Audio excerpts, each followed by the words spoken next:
So I read on the console. It looks like you're just really interested in general or obedience or off-leash obedience. Yeah, well, maybe I can explain the dog and you can tell me what you think. Sure, Husky, Yes, Balto, yes. from the movie. I didn't name him. He's from a Okay. shelter, but yes, from the I movie. was like, wow, that's a throwback. Yes, I'm assuming that's why they named him that. Sure, sure, sure. So we picked him up. He was about 6 months old when we got him Okay. from a shelter. I have no idea. He's in really good shape. I think he might be a purebred. Okay. So I don't know where he came from, but he is super sweet. He is like, I'll call it semi-trained because we've been trying. But he, like, we got to the point of where we can sort of get him to stay and we can't get him to come at all. Okay. And he is mouthing a lot. Okay. I mean, because now he's like 9 months old, maybe. Oh, okay, sure. So he's still a puppy, yeah. Yeah. So he's mouthing a lot. He nips when he wants your attention. Nothing mean, right? But and I want him to stop doing that. I guess what I want. I'll give you an example of something that happened. So I was taking him for a walk. He pulls on the walk. He goes after every moving thing on the planet on the walk. Like I hurt my shoulder doing it. And he was rolling one day, like putting his scent on something, and the leash came unhooked. Oh yeah. And he took off. Sure. And there was no getting him back, which scared the shit out of me. And so luckily he ran up on some house porch and I cornered him. But that was the day I was like, I got to do something else because this isn't working. Sure. And I mean, they can run fast, as you probably know. So what my ideal would be is, like, I want to be able to bring him to the park and let him chase after a ball and know that he's not going to run away. Unfenced, if possible. Like, I want as much as we can get. I would like him to be able to heel when I need him to, come when I need him to. We have a cat in the house, and right now they don't get along. We've got her like fenced off in her own space because he just chases her. And so how's the cat receive that? she does not like him. And she had a dog before. Like she lived with a dog. Yeah. So has she corrected him yet? she hisses at him a lot. Has she? No, she hasn't gotten close enough. Okay. Because no, he hasn't gotten close enough. Okay. What else can I tell you about him? Oh, we have an invisible fence in the back. Okay. And he totally responded to that. Because I know you'll use the e-collar or whatever. And I was like, oh, well, that'll help because he will not leave the yard. Yep. So that training worked very well for him. Excellent. So yeah, I want the as high, and then I can work with him. You know, the other problem is that I travel for work a lot, and my husband, he works out of the house, and so any consistency in getting him trained is harder. I see. But I would be able to work with him once he's trained, you know, to keep him trained. Correct. To maintain. Yeah, but there's just no way. So we tried. So his sitting, he can sit and he gets down, and he'll stay for like half a minute, Okay, sure. and then he will come. This is all treats based, right? He will come and he'll do it like twice, and then he'll be like, I don't feel like doing that anymore. Sure. Was this treats based from another trainer, or just stuff that you've learned? I did like it. Well, stuff I've learned. Plus, I did like a short online teaching thing about like the basics, and so we used that. Okay, excellent. But anything else? Oh, he also, from a behavior perspective, he does he gets up on the counter. Counter surfing. Yeah, which I'd like that to stop. Okay. I don't mind him getting on some of the furniture, but not all of it. Okay. Like there's certain ones he should not be on. I'm just listing everything I can think of. By all means. When I'm working, like I work at home sometimes, he, like I could be in a meeting and he comes up and is mouthing me, and then he starts barking because he wants attention. And I can't get him he uses his voice to tell me he needs something. He doesn't bark at things out the window. It's just when I'm not giving him the attention he wants. I get you. And I have not figured out his language at all. Like when he barks, I'm not sure what he wants. It is. Yeah. I got you. Yeah. Okay. And so like when I'm working, I'm in a meeting, I'd like to be able to tell him, like, you can't do that right now. Otherwise, I just put him outside where he likes to be. But okay. Once he's outside, will he continue to bark, or will he dig or anything? No, he goes and runs circles and digs holes. And I hate that too, but I have a feeling I don't know if I can do anything about the whole thing. To a degree, but there's, and I'll explain everything. I mean, he loves the backyard. Okay. Like he'll just sit out there. Okay. And then because you have the electronic fence, I'm assuming it's an open yard? It's, no. So we have, the whole thing is actually fenced in, but we didn't want him to go on the driveway. I see. because it's a detached garage. I see. And so we have it so that, I mean, it goes all the way around, but it is next to the fence. And then like where it's open to the driveway. Okay. And so, because my mom lives there and we worry about people running over the dog. So he can't leave that way.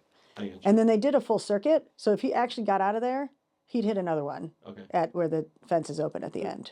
Yeah. So I've got like triple barrier because they also had to go across to get over there. So he's going to hit it 2 more times. Yeah. So. But he hasn't tried, knock on wood. Yeah. Electronic fences are great. And the way you have it set up, because like when I first started working with dogs was back when I was in Texas. And electronic fences were fairly common because a lot of people don't have fence yards. Oh, yeah. And when I used to work at a pet superstore. So I talk to dog owners all the time, and the amount of dogs that would learn to escape the yard because what they would learn is they would just book it. Yeah. They would jump, so they would get hit midair, and then once they crossed the threshold, they're cleared. They would just take off. My old dog, long time ago, did that. Yeah. I think what they told me about what we have is it goes for like 10 feet. Oh wow. Past, Okay. and then So they can make it as high as we need. Like Yeah. they'll make it like right now it's like in the middle or something, but they'll Yeah. come back and raise it up. So if he gets out there, which he has, like he was standing there screaming, and I grabbed him and pulled him back. He didn't know what to do. He got stuck. He froze. Yeah. Yeah. But yeah, so it goes for like 10 feet or something. So What's the company invisible brand? fence. Just invisible Yeah. fence. Gotcha. Yeah. Okay. But so they've improved, I guess. Yeah. No, because this was like 15 years ago. The amount of people that are like, yeah, my dog escaped my yard, by just jumping through or whatever. He's not gonna be able to do that. Yeah. But yeah, so I mean, I tell people like it works best if you have an actual fence reinforced with electronic fence, because then my concern would be if the dog is already digging, they learn to dig under the fence, and then once they learn how to dig under the fence, like that's it. Like once a dog learns a behavior, it's it. Once they learn how to escape the kennel, that's it. Yeah. Like they're gonna keep doing it. Yeah. You either have to get like an inescapable kennel, or in your We have case, one of those. So, but yeah, okay, excellent. Yeah, and it is, if I didn't say that's correct, it is the electric fence is along the fixed fence too. So he's learned not to go near the fixed fence too.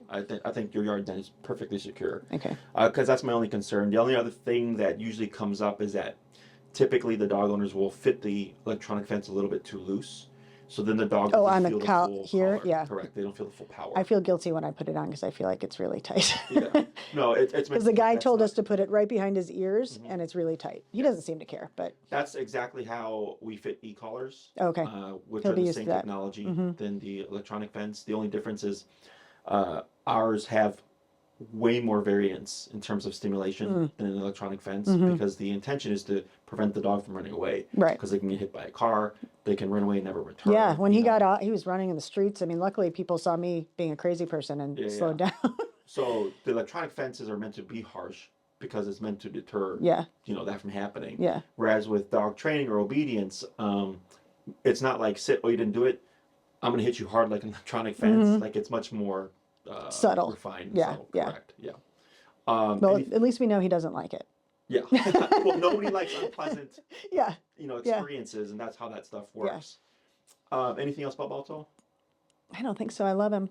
He's a great dog. I'd And, love to sorry. spend all my time with him. Like if he's trained, I could take him with me places. You know what I mean? Like, correct. I'm sorry. What age did you get him at? 6 months. 6 months. Yeah. Okay, and he's 9 months now, so you've had him 3 Yeah, months. they were Excellent. guessing. Actually, I think he's 10 months now. I think we've had him for 4 months. Sure. Yeah. So he's definitely it sounds like he's got a lot of puppy energy, right? Still, and also for huskies, he's a husky, if I remember correctly. Even if like they're family bred, right? They're weeding out these characteristics that they're originally bred for, pulling sleds and going for hours or whatever. As a lot of that stuff still trickles down, Yeah, like that. yeah. That Oh, need and for exercise. I should have said something about that. I also like running with him. Okay. He does pretty good, but I have to watch for squirrels because then he'll break me in half, because he's on my waist. Okay. So that would be helpful too. So sorry to interrupt. That's not a problem. Prey drive stuff, and we're not trying to kill the prey drive, but we do want to harness it to where the dog understands, like, when I have permission to, I can do these things, but otherwise if I'm like in a heel, like that's not an option right now. Okay. So the fact that you have an electronic fence actually makes my life a bit easier because most of the consultation is typically educating people on the electronic collar. Got it. Yep. So most people already have an apprehension towards aversives. So have you ever seen a prong collar? I have. Yep. Right. When people see that, if you're uneducated, like you would think like, wow, that just stabs the dog's neck, right? Like it's a medieval torture device. And when I ask people and I go, do you know why it's designed that way? 90% of the time the answer is no. I read it on your website. Yeah, it's meant to mimic a dog bite. Yeah. And I'm like, we're just doing what dogs do to each other, you know? So we're not being cruel, we're just literally talking their language. Now, is there an inappropriate way to use it? Yeah, sure, there's an inappropriate way to use everything that we have in life, right? But that's not the intention. It's meant to communicate with the dog. The electronic collar is a step above the prong collar in the sense that I have off-leash communication. So if you're at the, Oh, I see. yeah, so if you're at the park and like let's say Balto's off leash and he's chasing squirrels, which he's more than welcome to do. Yeah. And I'm like, all right, we're done. Get over here. And he's like, no, this is more fun. I'm like, no, you have to get over here. So now I have consequence. And that's what makes the obedience that much more reliable. Now, my end goal is always to get it where the owner is not always using the button. I call it management, right? I don't want to leave the owner in management. I want the owner to call their dog regardless of what they're doing. Yeah. And the dog's going to respond. That's what I'd like. Yeah. Right. Are they supposed to? Do they typically wear the e-collar for a long time? Like once they're done with you and we're out in the world, am I putting the e-collar on him when we go to the park? Correct. Okay. Yeah. So in my book, if you need it, you have it. Got it. Okay. So in the house, if he's a great dog, you don't need it. If you're going to have a call that's going to go 2 hours, probably need it because you know how he is. Right. Yeah. Now, in the home, at some point, the expectation is it would go away. And he would just He would just do stuff. Correct. Right. Exception being if there's triggers or stimuli. So like let's say you're in a meeting, it's been 2 years, he's great, you don't need the collar, right? You just tell him like, you know, leave me alone or whatever. But then like someone knocks on your front door, well, he's gonna bark. Yeah. Right? Because now we have an outside trigger or stimuli Got it. that's outside of our normal day-to-day routine. Yeah, I would gonna expect trigger. that. Yeah, yeah. So stuff like that, realistically speaking, doesn't disappear. But stuff like the mouthing and the demanding attention, which is what you're experiencing, the demand barking. Yeah. That starts to go away. One, potentially with age. Yeah, I figured there's some of that too. Yeah. There's that. Now, it's not always a guarantee that things go away with age because it's a very common thing I come across. Oh, he's just a puppy. He's just a puppy. Like, they'll outgrow it. I'm like, no, but, not always, because technically by ignoring, you're allowing. By allowing, you're reinforcing. Yeah. So in some cases. And we don't ignore. Like we say no. And he doesn't really react to my no. He reacts to my husband's because he's sterner. Yeah. And he's like, get sterner. So then I try and he does cower. He puts his ears back, you know, and then he runs in a circle and comes back and does it again, you know? So he knows, but like no to him isn't quite, I'm not sure he's connecting it yet. Correct. Because no is just a sound. Yeah. So he doesn't understand what no means.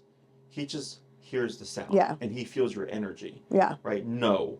That's what he's feeling. He's not hearing the word no and going like, oh, you want me to stop? Yeah. Because there has to be something to reinforce it. Got it. Right? So your electronic fence reinforces a boundary. Yeah. Right? So your electronic fence, in a sense, is saying no to Balto for trying to escape, but he's going to adhere to it because it's a consequence that he can feel and understand. Yeah. Does that make sense? He also, now if he gets too close and I get worried, if I say careful, he steps back because that was the word we used when he was getting too close, and then he got too close, so he knows what that sound means. Yeah. So he's relating it to, if I bypass careful, this sensation is going to happen. Yeah. So that's why it's a reinforcer for the no. Yeah. Got it. That makes sense. Yep. So going back to the original question of, is he always going to need the collar post training? Because this is one of the most common questions I get. Okay. You came from Oak Park, is that correct? Yeah. You drive, I'm assuming. Yeah. On the expressway. No, I just took Lake Street. Oh, just the street. I'm like 7 miles from here. Oh, okay. Yeah.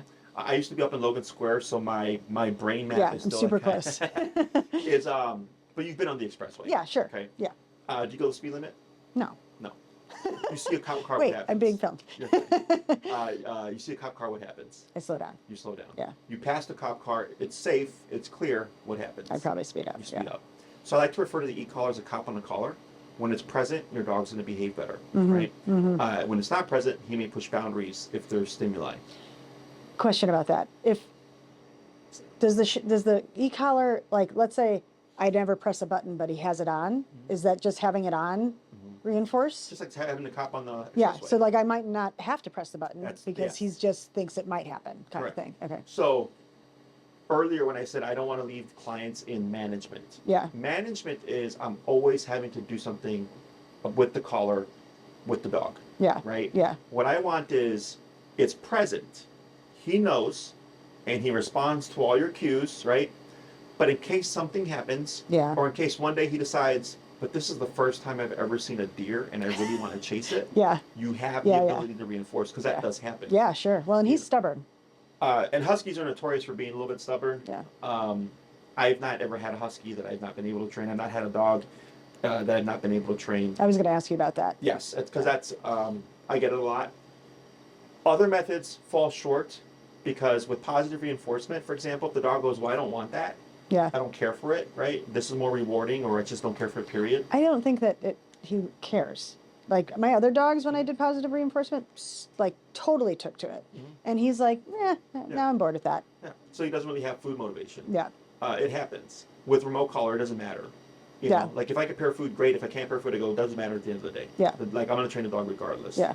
Plus for my clients, like they're average, everyday dog owners, they're not wanting to learn all these skills to have a trained dog. They want something that's simple, that they can reinforce, and that's going to get them the reliability that they're wanting without them having to like dedicate like a whole ton of time. Yeah. So my methodology has been refined over the course of 15 years.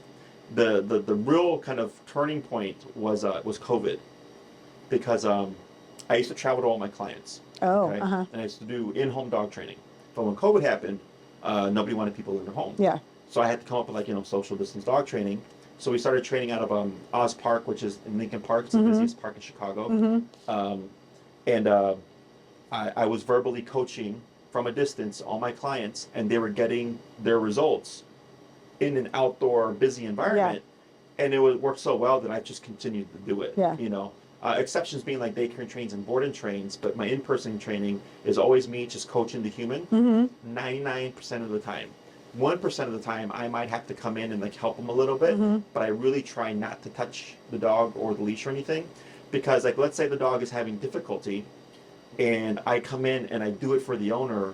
Well, now the owner's not learned how to work through that, but then also the dog sees me do it, but not the owner do it. So then the dog goes, I was thinking about that, because my intention is likely to do daycare training. And that was kind of one of my questions, is after he comes home, I'm assuming that I should do some of the same things. Yes. So that he hears it from me too. And my husband, I mean, he should do, whoever's going to handle the dog ideally should be on the same page. That's gonna be me, However, let's say you're very strict, and then like your husband doesn't have the time to reinforce, and he just whatever, right, does his best with what he knows. It's not going to impact Balto's reliability with you. Because you're the one that's reinforcing. So I call it like I think he'll do it too. Whatever you tell me to do at home, he'll do the same thing. Like a big concern always is like, well, I don't have a lot of time and this and that. And I go, that really doesn't matter. Once the dog understands the training, if you're let's say you spend 45 minutes a day with Balto, and in those 45 minutes you put the collar on and you reinforce everything as you're supposed to, that's what he's learning. I mean, I could do that on a walk. Exactly. So even like if I'm working with my in-person clients, I tell them you're training your dog as you live life. This is the training session, then you leave, and then you take what you learn and you apply it to life. So the only time like training sessions are required outside of training here is if like the owner is looking for like recall, off-leash reliability, or just like off-leash obedience, because then you actively have to go out and then like make time to do that stuff. But everything else you can train as you live your day. The only command that takes actual effort is recall, because you got to go somewhere to let your dog off leash. I totally want that. Right. Because I want him to be able to go to the dog park. Yes. And I mean, I can find a fenced-in park, but I still won't be able to get him back. Sure. Has he been to a dog park yet? No. No. Okay. No, because I can't chase him, and I'm afraid I won't be able to get him back. Does he have any dog friends currently? He meets dogs when we walk. And he is always friendly with them. Sometimes they aren't friendly with him. How's he receive the, if they correct them, how does he receive it? What do you mean? Like, does he just submit? Does he back away? Or is he just like... Oh, if they bark and stuff at him, he sort of backs away and then he tries again.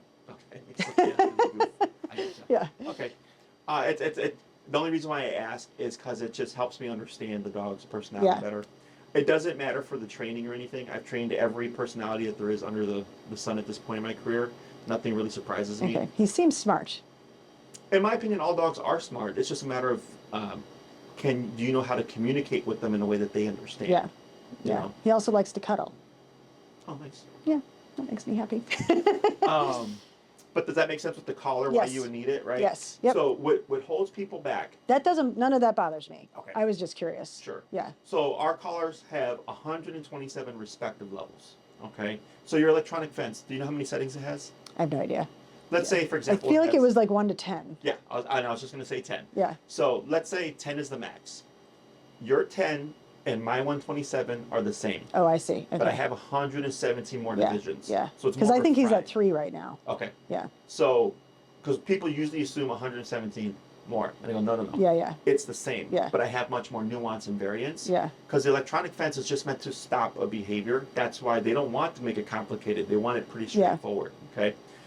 So your jumps 1, 2, 3, 4, 10, 5 or whatever on the electronic fence are harsher. They're higher versus mine. You can go from a 5 to a 10 and then barely feel the subtle difference. Okay. So the main thing that holds people back, like in a daycare board and train situation, is that let's say the dog happens to be very physically resilient to the collar. They may have a number of 80 out of 127. And I always start low and I work my way up. Probably did the same thing with electronic fence. He started at 1, then 2, and then went at 3. When they saw he responded, they go, that's what we're going to do. Same thing for what we do, okay? But if he ends up, as an example, were to be at an 80, right? And I give the dog back to the client after the program's completed, and I go, this is your dog's number, this and that, and then they come back later on, they're like, oh, like their dog's not being obedient. The first thing I ask them is what's your number? Yeah. And almost always 25-30. Why you at 25-30? Well, I felt bad because I thought, I was like, no, I was like, your dog, I tried everything below 80, but not until I hit 80 did the dog start to respond reliably. So the number is dictating what number is being used. Yeah. And that's usually what gets people is that emotional component. Yeah. They can't help but think that they're hurting their dog. And I tell people, like, dogs bite each other. Yeah. Like this here is a dog bite.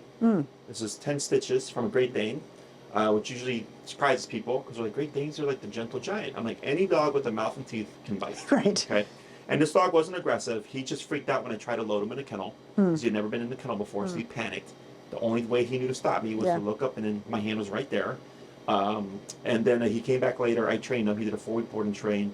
No issue with him since. The only time he's ever bitten anybody, and that was back in November of 2019. Okay. So things like that do happen. But I don't determine the number. The dog does. But in the with the daycare and or board and train programs, I record the training sessions with the dog. I saw that. Yeah. Okay? A 1-week daycare train or board and train, the video is usually between 2 to 3-ish hours. It just depends on how the dog receives the collar and everything. But you're watching your dog be trained real time, the first time for each thing, for the heel, for the sit, the down, the come, the place, because that's where you're going to see them kind of go like, what am I supposed to do with this information, and how they learn, and how I shape the behavior. So when you pick up your dog and you review that video, you understand how they learn. But then also, if he makes a mistake, you go, well, when he made a mistake with Jesse did this, and that's how he corrected it. So now you're able to reinforce the training. Yeah. Okay. Yeah. And I do this for every daycare and train, every board and train. They're going to get at least one video for each week that I have the dog. Because I think, or I know that one of the key things that a lot of my clients fail with board and trains from other companies is I've had clients do 4-week board and trains. They'll pick up the dog, they'll get a 30-minute follow-up, and that's it. And I go, you got 30 minutes for 4 weeks worth of training? I was like, how are you going to learn what your dog learned in 4 weeks in 30 minutes? It's impossible. So they didn't see videos or anything. It's just like, okay, now tell me what to do. Gotcha. That's it. They go, your dog knows sit, heel, whatever. Yeah.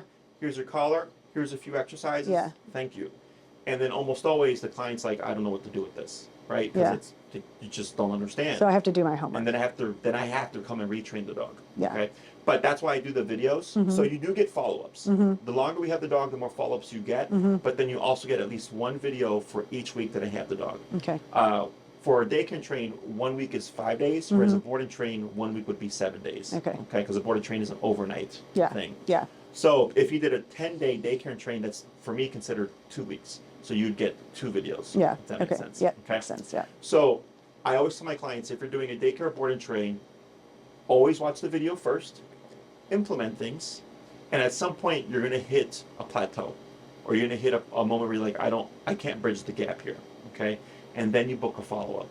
and then I come in. I see. After it's all done, and then I see something I can't make happen. Correct. Got right. it. And they don't expire. I've had a lot of clients who use 1 or 2 follow-ups, and the rest are just there. Yeah. Okay. The videos are very thorough. I mean, the first week video is always the longest. It's 2 to 3 hours, right? I just did a board and train that left yesterday. His was 3 hours. I'll watch it on the airplane. He was not an easy dog to work with, which is why his video is 3 hours. But I get most dogs fall between 2 to 2.5-ish hours. Okay. The second week of a board and train, take and train, the video is much shorter because all the learning's in week 1. In week 2 is when we start to progress towards off-leash. It's a very quick process, okay? So in the second week video, between half an hour to an hour, depending on the dog, I'm showing you, these are the exercises that we do. And are they the exercises I would do when I was with him? Okay. Yes. So like if you're trying to get to full off-leash, because we have 5, 10, 15, 20-day programs, right? The longer we have the dog, the further along we get them. But there will always be work on your behalf. It's just most of the work is already done, or the understanding is there on the dog's behalf, and now you're trying to catch up to your dog. It's like I'm trying to train him with me. Yes. Yeah. Exactly. So that's what we call transference, okay? Which is also why I do the videos. Transference for most boarded trains is very low because, again, you leave your dog there, you come in, you do maybe a 30-minute session, maybe you have 1 or 2 more follow-ups, but other than that, you don't know how your dog was taught, how they learn, the methods that were used, right? Whereas I'm very transparent, like, this is how your dog learned, this is how your dog learned real time. I've had dogs, I trained 2 dogs I left like a week ago, was a board and train. One of them was super timid, and she pooped and expressed her anal glands the first 2 days of training, okay? Because she was so timid and soft. But I worked her through it, and then you can see as she's progressing in the training, she gets more confident, exactly, right? But I need the owners to see that so that they understand where their dog started and then where their dog ended. And sometimes it doesn't look pretty, right? With dogs, probably like Balto, pretty straightforward because they're stable dogs. We're just trying to rein them in and get some discipline in their heads, and then understanding and a line of communication. And then from there, it's just like practicing until the dog respects your commands. But then also you have to catch up to your dog's training. You know. So there's also a learning curve for the client as well. Okay. Questions on any of that stuff? Most people fall around like a 2-week program or 10-day in your case, because we start the off-leash process. But then unless the owner absolutely wants me to do a bulk of the work, they usually do that because I'll tell them, you'll get off-leash. It's just going to take you time and practice until you get there. But anytime you walk with Balto and you go to the park or in the corner or whatever, you can practice. Does that make sense? It just really depends if the client goes, nope, I want you to do as much as possible. That's where I'm at. Okay. So and I say that just because I worry, like I'll travel 4 to 5 days a week, and everyone else is home, but I'm the one who walks him. I'm the one, you know what I mean? Like, because he's like my baby. So I think I need that help because he won't come here or he won't get the afterwards part from someone. I gotcha. And I really want to be able to take him everywhere, and I just feel like more is better. Okay. So we have 5, 10, 15, 20 day. Okay, if you're thinking about daycare and train. At the start of the second week, I transfer the obedience to the long leash. We're already building towards off leash. The third week, because your dog is social, we transfer the long leash training into our playpen. So now he's in a group of dogs, and now we're doing the training with the dogs. Okay. By the 4th week, he's in the playpen, no leash, doing his obedience training. Okay. So he's being put into distractions. Obviously, we're a facility, so I can't like just take the dog out and like go on a field trip or whatever. But we do simulate and replicate distracting settings like in our play groups. Okay. And then those videos are even usually shorter. So we go 2 to 3 hours for the first week, 30 minutes to an hour for the second week. Usually around 30 minutes for weeks 3 and 4, because again, we're already far along in the training that I'm just showing you, like, you're going to go to the park, there's going to be this a is what it's going to look like. Exactly, you know. Because I want him to be able to chase the squirrel if he wants to, but then if the squirrel runs all the way to the other side of the park, you know, like, then I want to make him stop. Correct. I don't want to take away his fun. Correct. So with more control is more freedom, is what I tell my clients. I could take my dogs anywhere, like literally anywhere. You know, because if I went to a restaurant, like, oh, you can't have your dog, I'm going to go, it's a service dog. Because she's going to lay there and she's not going to move for the next 2 to 3 hours while I have my that's what I want. Or dinner or whatever, That's right? what I want. And the other thing is, like I want the dogs to also be a dog. Like they're predators. They're meant to chase squirrels, they're meant to chase rabbits, whatever. But sometimes squirrels run into the street, and that's where we need to be able to stop the behavior. I've had clients here in Lincoln Park come across coyote. Yes, he and I saw one 2 days ago in Oak Park. Yeah. Yeah. And I was like, let's go around the block. Yeah. I had a client, his dog was nose to nose with a coyote, and it was funny because his wife was completely anti-e-collar, and the husband was like, I don't care, I'm gonna train this dog. And then he messaged me on Instagram. He's like, Jesse, he's like, I'm so grateful that we did this e-collar training. He's like, and now my wife is She's sold. Yes, because she's like, she saw real time our dog nose to nose with a coyote in Lincoln Park, and I just called him. And without even second guessing it, he just turned and ran towards me. He's like, I don't know what would have happened if he would have delayed, or if I couldn't just return him. Period. Yeah. You know. Yeah. A very common experience that clients get is random fireworks. Oh yeah, dogs hate fireworks. Yeah. Yeah. And they've been able to return their dog being spooked from a firework because of the e-collar, which is another reason why I say if you're going to be out with your dog off leash, you want to have it, because there's things in life that happen that we can't account for. And we have a much higher likelihood of returning our dog because of that tool, because that's not about obedience in the moment, right? Like if a kid blows up a firework, exactly. Yeah. And Balto takes off, he's like, hey, every dog for themselves, right? Like I don't know where that boom was from. Yeah. You have to theoretically or technically make the dog more scared of running from you than he is about running from the fireworks, because it's against instinct to run towards danger. Right. Right. So if you see a burning building, you're not thinking like let me run in there, Yeah. unless there's a motivator, right? A family member, your dog, or a loved one, right? Your instinct is I'm going to get away from the fire. Same thing for the dog. So there has to be something very concerning for them to go against instinct and to actually return to you when they think that there's danger in the environment. And that's something that has happened, in 15 years of training dogs. Like at least, I would say I get that once to twice a year. Somebody comes and thing like, hey, this happened. So remote collar gets, it's looked down upon in the dog training world. And I'm like, it's the best training tool there is. Well, my husband said something about it when I said I was coming here.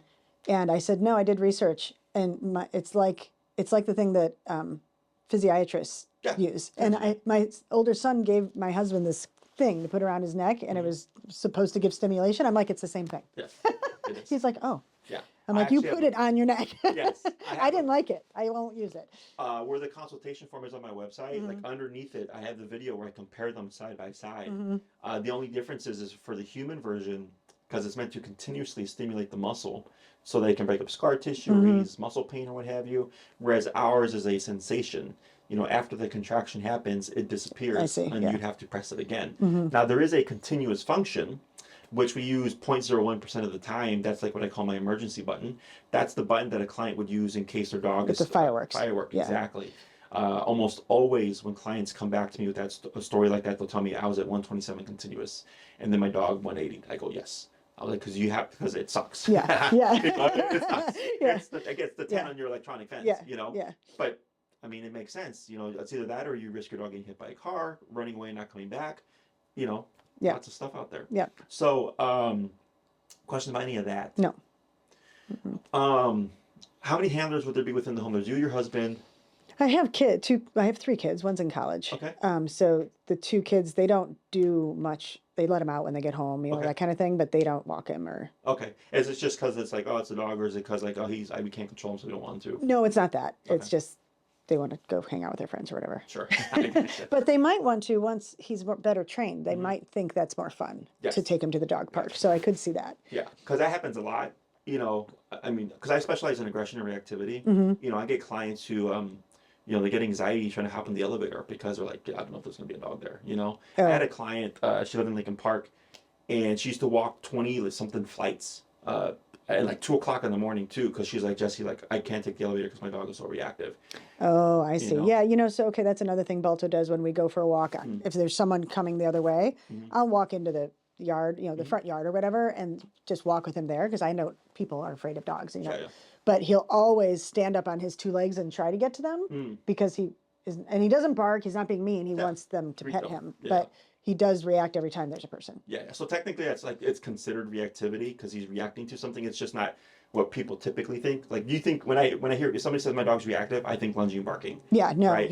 But that's just him trying to greet. But sometimes, especially if you're caught off guard, if someone's just walking by, Yeah, it'll scare people. I mean, when he does it, I see it scare people because he also looks like a wolf. You know what I mean? Like people don't understand that he's not. How much does he weigh? Geez, he's probably maybe 50 or 60 pounds. Okay, yeah. So he's a smaller guy, but the fur always makes him look bigger than. Yeah, he doesn't have that puffy fur. Okay. He's very sleek. Okay. Yeah. Nice. But he's grown, so I don't really know. Yeah, so if he's at 9 months already, chances are he's already hit his height. Okay. Yeah, he's not put on a huge. little bit more weight. Yeah. So 6 months. So just so that you're aware psychologically of how a dog matures, 6 months is terrible two's brain, teenager body. A year we get teenager brain, adult body. Okay. 2 years we get adult dog. Okay. Okay. So that's where at 6 months you usually see tall and lanky, right? And then at a year they start to fill out. So he might put a little bit more weight on himself. But other than that, he's most likely at his height. Okay. That's good. He's perfect. It's very rare, but I've had some kind of late growers in terms of dog. You know, like I had a chocolate lab that I trained. And I remember he was like 7 months. I'm like, man, I think you guys got like a mini lab here because he's so small. And then by the time he hit like 9 months, like he was a 90-pound lab. I'm like, whoa, where's that like what come happens from? with your kids. Yeah.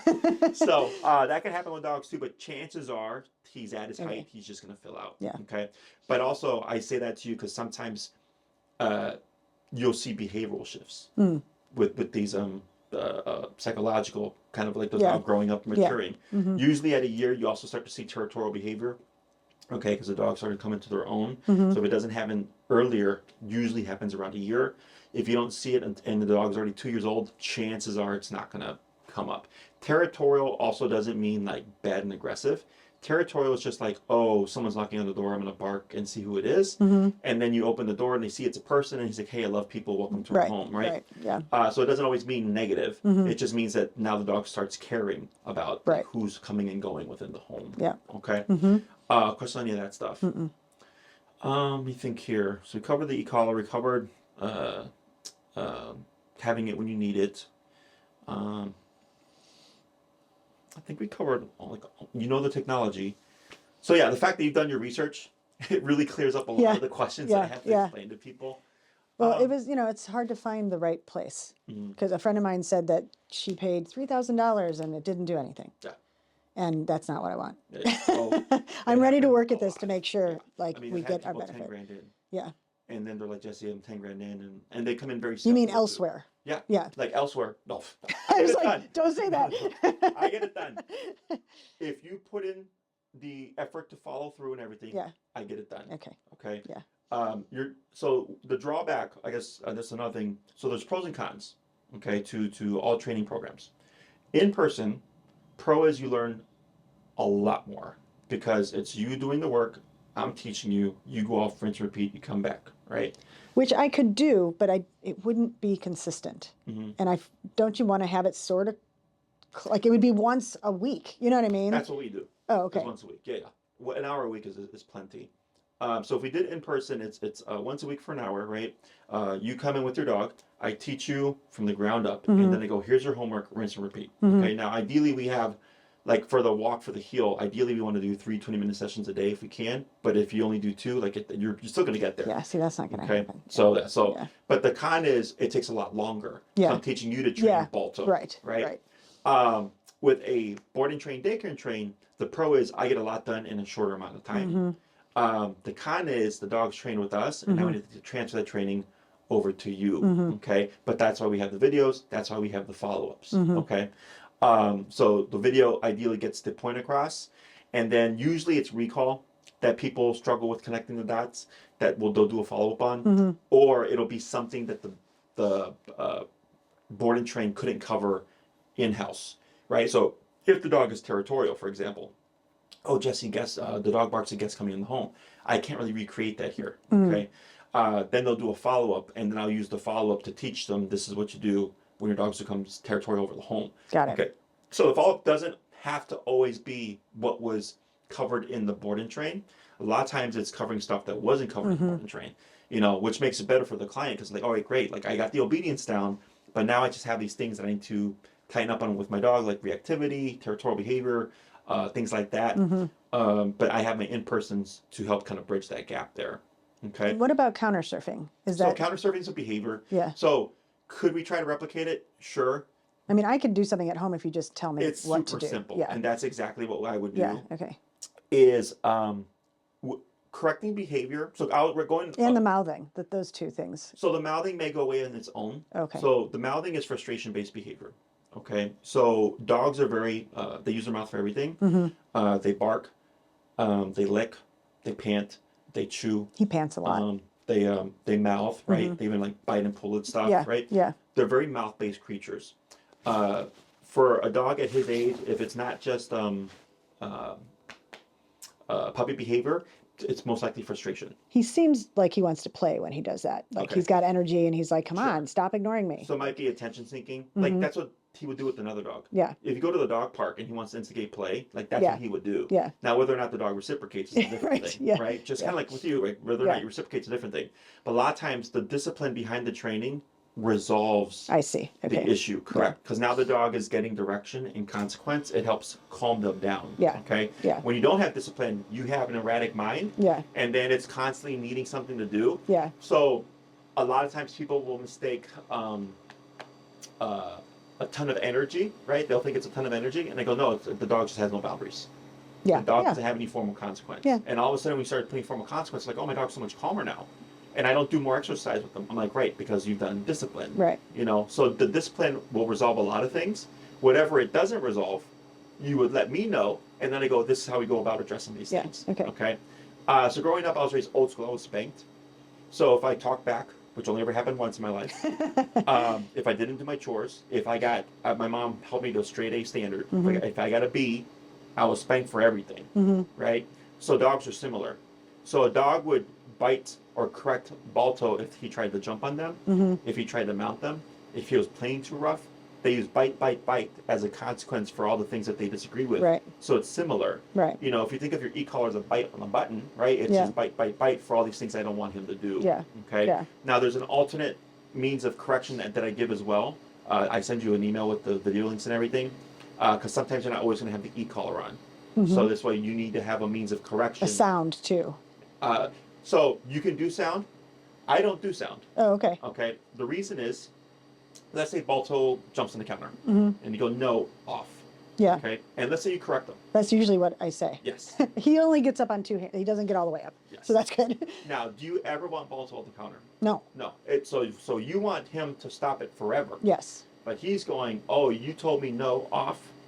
But what about tomorrow? Right. What about the 5 next minutes day? from now? Exactly, right? Yeah. So, because you've created what we call a cued behavior, he goes, I can jump on the counter until you catch me, and then you say no, off, and then I have to remove myself. But you want it to be forever. Yeah. So in order for it to be forever, we have to correct the behavior with no warning.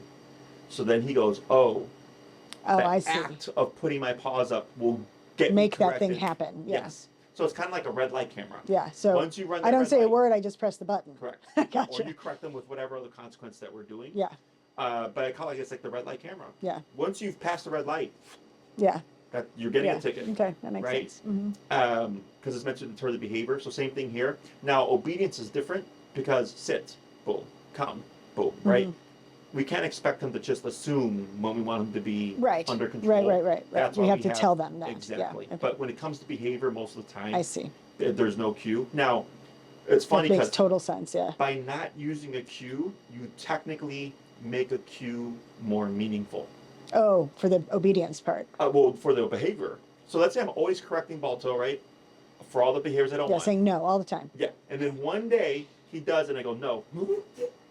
You've never done that before, right? Yeah. Like it's funny how much more receptive they are to a cue. Yeah. But I always tell my clients, if your dog does something wrong or something you don't want, always try to follow through with the correction, because that's what really deters it long term. So describe what you mean by that. So like, let's say every time Balto jumps on the counter, I always correct him, right? 99% of the time. But then one day he jumps on the counter, and like maybe I'm holding my son and I can't get to him, and I say no, and he removes his paws. I'm doing it because in that moment, I can't correct him. Oh, I see. Okay. Right? So, but I don't want to get used to then. But using correcting the him word- is physically just getting him off. Is yeah, that what you either mean? through the collar. Oh, okay. Or like So you're using whatever. the collar as correction. Yes. Okay. Yeah, or like if Understood. you're doing a prong collar, I can grab the leash Right. and I can pop it, right? So I don't have it. I want him to know no for Right. that one. And then I say no in that moment. Yeah. And he goes, okay. And then he walks away. But what happens is the human goes, oh, I said no this time, and I didn't have to correct my dog. I go, right, but I only used no because I had to. Got it. I don't want to use no then regularly, because then the dog goes, oh, you say no, I jump off, Yeah. I don't It's get back to corrected, the same thing. Yeah. and then we regress. Yeah, Yes. okay. Okay. And that's what tricks people. Because as a human, if someone told you, oh, whatever you do, don't speed along this street because cops are really bad there, like you take that and you go, okay, I'm always going to go the speed limit here because I don't want to get pulled over, right? But dogs don't do that. Dogs are just like, oh, okay, right now I can't, but I'll be back in 5 minutes. Yeah. So in order to make it permanent or long term, there has to always be consequence. So if I correct them for something for, let's say, 2 weeks, and then I don't see him do it for 6 months, right? And then 6 months later, he's like, right? That's actually where the correction is even more meaningful. Because then he goes, oh crap, even 6 months later, Right. I'm still being corrected. Right. Okay, and then I go a year. And then a year later, you know, like that's usually how it works. Yeah. But people, your dog is constantly learning, they're constantly being trained, that they'll then learn what you're doing now. So if you've changed to just using words and not following through with consequence, then they start to play the rules. Yeah. Yeah. That's totally our life. Right now. It's just animal behavior. Yeah. Opportunistic behavior is the actual term. So it's like me growing up. I remember I'm the oldest of 4 kids by like 7 years. Sometimes my mom would want to go to the grocery store and not load up 4 kids. And she's like, Jesse, you're in charge right now. But also, let's say I was in trouble. She's like, and you're still grounded from the TV. So I expect you're not going to watch TV when I'm gone. I'm like, yes, Mom. She would leave. Car lights are gone. Turn on the TV. Right? Oh, I hear the car. Turn off the TV, right? Did you watch TV? No, Mom, I didn't. There's no way to prove it. Yeah. That's just how that stuff works. Yeah. Okay. Yeah. Other questions? Oh, yes, the daycare. Yes. I saw that you do pickups, but not where I live. And Correct. I'm wondering if I do the 4-week thing, if we could work something out. I'm 7 miles from here. And I was hoping, because I can take him here when I go to work, when I'm not traveling, because I can just drop him off I work downtown, so I can just drop him off on my way. But my husband goes the opposite direction, and so I wouldn't have anyone to drop him off when I'm traveling. I see. I have to talk to my wife. She's the one that's in charge of transports. Okay. But the only issue is... it took me like 16 minutes to get here. Yeah. The issue is because we have like 20 dogs that we pick up, and they're all over there. Oh, I see. So then to come out the way, like it does add anywhere between... Because we've done it before, and then we had to backtrack, and we're like, we can't do this long term because it just adds so much extra time to the transport. And I talked to her. She's the one that really puts the final say. Okay. She might say yes because she's going, well, it's only for, 4 weeks or whatever. Yeah. But then I couldn't give you a definite answer. Yeah, until then. Yeah, that's fine. But I'll talk to her and tell Tina. She's in Lake Barrington right now, because she's taking her son out there. But she's the one that's in charge of transports. Okay. So even though I own the business, I do know not to step on toes. Yeah, I appreciate that. Yeah. Other questions? No, when can we get started? So it just depends on when you're trying to get started. Right now, the holiday's a little bit weird. Usually I get a lot of in-persons in the summer, and then in the winter things slow down with in-persons, but then I get a lot of daycare and boarding trains because like nobody wants to train outside and stuff like that. I mean, I'd like to start as soon as possible. Yeah, so that's not a problem because I only take 4 at a time. I think right now we only have I only have boarding trains. I don't have any daycare trains at the moment, but we consider them to be the same. Yeah. Because I don't want to overbook myself. That affects the quality of the work. Yeah. But I would say, what's today? Saturday? No. Oh, it is Saturday. Yeah. Yeah. This week is. So yes. we would need a clear fecal. We would need vaccination Who records. does that? You Your have vet. to take it to vet. Okay. Correct. Okay. It's usually like a 1 to 2 day turnaround. Okay. Okay. Yeah. We are paying full if you want to start as soon as possible. Yep. So once we have your and you would create a ginger profile so that we have your dog on our system, and that's where the vaccination records and everything is kept. Once that's set up, once we get the vaccination records and the fecal, and then payment submitted, contract signed, all that stuff, then you're able to sign on. I would say you could, depending how thing works out, sign on as soon as Wednesday or Thursday. Okay. It just depends on how much. Yeah, and the fast good it thing is is and I'm stuff. home this week, so I can take it to the vet on Okay. Monday. Yeah. Any other questions? No, I don't think so. I'm excited. I'm looking forward to him having some obedience. Yeah. Yeah. I mean, I love your comment of like more control is more freedom, because I want him to have fun out there. You know. I had a couple clients. One actually, she emailed me recently. Her husband's from Italy, and I trained her dog back in like 22, and we did a short program. It was like 6, maybe 9 classes. Easy dog, right? And she was a great owner, did all the training, and then out of nowhere, the husband was like, "I got to relocate to Europe for my job or whatever." Oh wow. And then it was like a whole thing because I guess flying with your dog in Europe is a lot more strict than it is here in the States, you know. So I wrote her a letter and all this stuff, flew over there, no problem. And then recently they're going from like Italy to like the UK or something, and they're using like British Airways. And it was like this whole form they had to fill out and everything, but it was no problem, you know. But that wasn't even the intention of the training. Right, right. It was just like it happened. Yeah. But because she did a good job of following through and did everything, it was no problem. I had another client whose dog did a 4-week board train with us, and he came to us for aggression issues. And this was back in like 2019 when I trained him.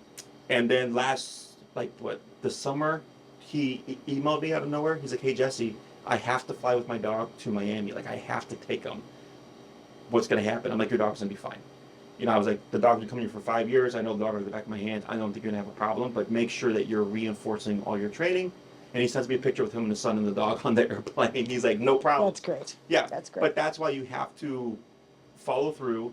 If you're following my directions, I will get you there. Okay. It's really just the human emotional aspect of like, I feel like I'm like, I don't want your dog yipping and yelping, but if your dog is being stubborn, yeah, I'm not afraid of then that. we're not going to be able to close that gap because we're being quote unquote too nice. Yeah. Okay. Yep. But yeah. So do I pay in full now, or do you wait till the fecal stuff? Once we have everything, once you have your date set and all that stuff, I believe I think you do all that first, and then you submit the payment, and then you're good to go. Okay. Okay. That really cements your spot. Okay. Okay. But don't give my spot away. Oh, you'll be fine. Okay. You'll be fine.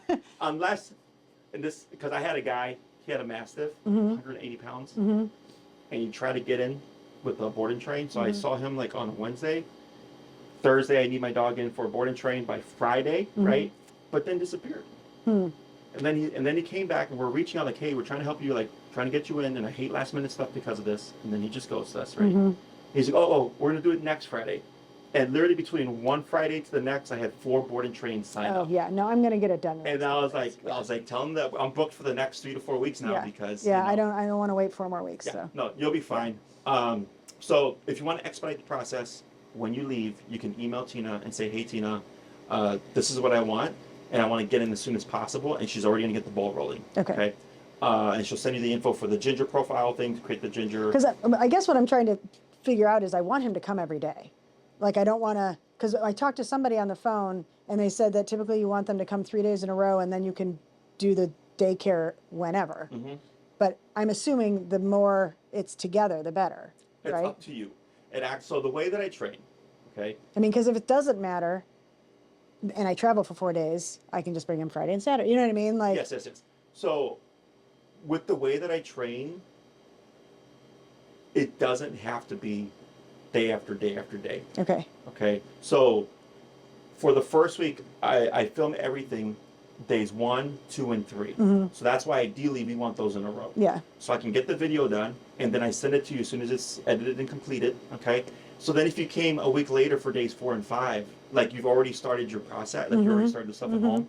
And usually how it works, and the way it's supposed to work, is I send you the video, you're doing your stuff at home, and then when you come to drop them off for day 4 or something, if it's been a week, be like, "Hey, could you guys kind of focus on heel or whatever?" See what I'm saying? Like we're kind of working as a team. Yeah. Because you drop them off, I train them, you get them back, you implement training at home, you bring them back another day, you're like, "Hey, you know, he needs help on place." So we go, "Okay," and then we start working. So it's kind of meant to work in tandem with the client.